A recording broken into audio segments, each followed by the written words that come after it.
Hello everyone, welcome back to my channel Medical Studies.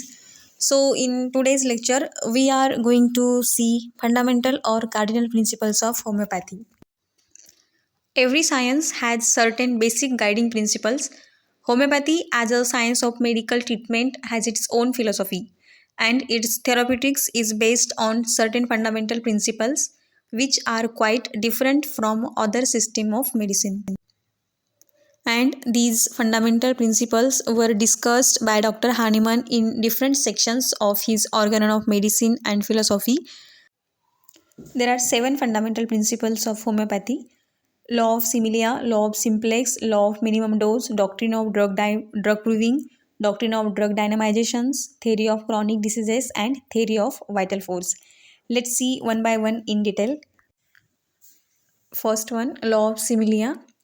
Homeopathy is based on the principle similia similibus curantur, which means like cures by like. According to this law, a drug which produces symptoms in a healthy person can cure similar symptoms in a sick person. जो drug healthy persons में symptoms produce कर सकता है वही drug सिक person में symptoms cure भी कर सकता है. Second is law of simplex. Only one single remedy should be prescribed at a time. In aphorism 272, Hahnemann states that only one single simple medicinal substance is to be administered in a given case at a time. Because homeopathic remedies were proved singly and the materia medica was built up on the observed effects of drugs given singly either in planned provings or in accidental provings.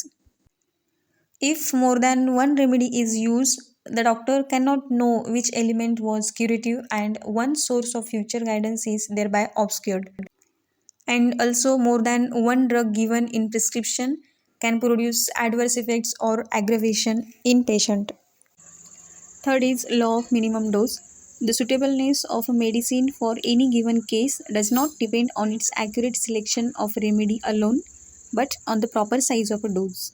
Medicine should be given in minimum quantity, minute dose.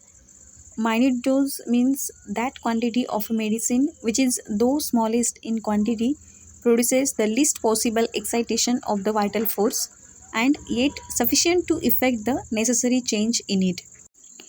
Why the minimum dose is used? Because it stimulates vital force, produces curative action and reduces side effects and drug dependency.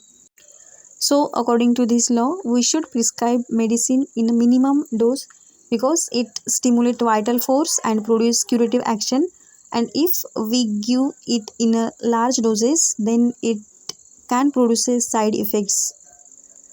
Doctrine of drug proving. Drug proving is a systematic investigation of pathogenetic power of the medicine on the healthy human being of different ages, both sexes, and of various constitutions. Medicines are proved on healthy human beings because animals do not give subjective or mental symptoms. Effects of same drug on animals and on human beings are different. Action of a drug on the sick person is different from the healthy one, and in sick person symptoms of the drug and that of the disease will be mixed together. Doctrine of drug dynamization. Latent medicinal properties in crude substances become awakened and develop into activity. So by the process of dynamization, the latent medicinal properties, that is hidden medicinal properties in natural crude substances become awakened, that is become aroused and develop into activity. Dynamization is also called as potentization. In these two processes are done, that is trituration and succussion. In trituration, grinding and dilution of solid substances is done, and in succussion there is a vigorous shaking of liquid substances or soluble substances. Objects of potentization.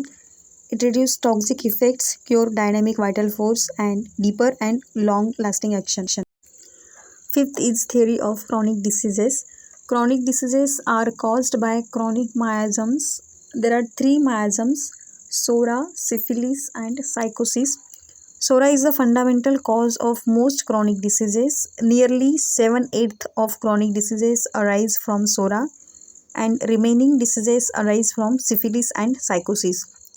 True cure is possible only by proper antimiasmatic treatment. Last is theory of vital force. Vital force maintains normal health. Disease occurs due to disturbance of vital force, and medicine stimulates vital force to restore health. In a healthy condition, it is a vital force which maintains normal functions and sensations of the organism. But when the vital force is primarily dynamically deranged by some morphic agents, it causes abnormal sensations and functions which are manifested outwardly through the material body as abnormal signs and symptoms, and the totality of which constitutes the disease.